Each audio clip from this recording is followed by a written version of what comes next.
مرحبا، كيفكن؟ وصفتنا اليوم مقلوبة من أشهر الأطباق الرئيسية. تابعوا معي لنشوف طريقة التحضير.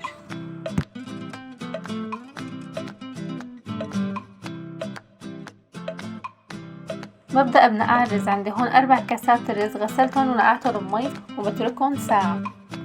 بعد ما نقعت الرز ببدأ بالباذنجان، بقشره وبقطعه بشكل طولي، وبعدها بنقعه بمي وملح حتى ما يغب زيت لمدة 10 دقايق.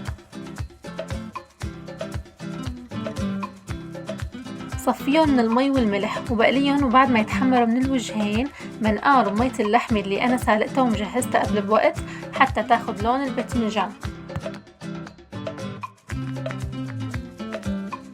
بعد ساعة من نقع الرز بحمصه بزبدة أو سمنة على نار هادية مدة 10 دقايق حتى ينشف ويصير بهالشكل. طنجرة بحط ورق زبدة حتى ما تلزق معي المقلوبة، وبصف الباذنجان على الأطراف بهالشكل.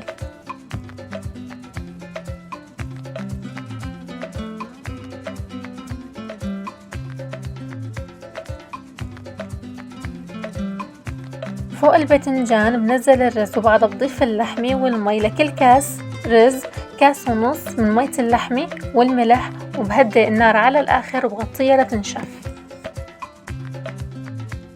هلأ بين ما تنشف المقلوبة بجهز اللحمة اللي بدي اضيفها على وجه المقلوبة، بنحمسها بزبدة أو سمنة، ولما تستوي بضيف الملح وبطفي عليها.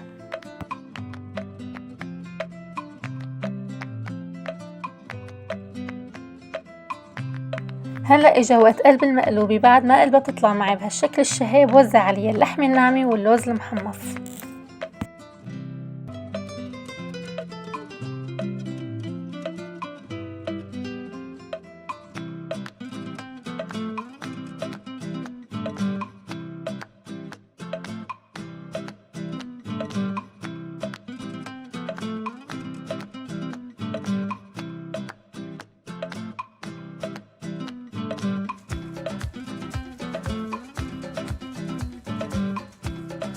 وهيك المقلوبة بتكون صارت جاهزة، وصحتين وهنا.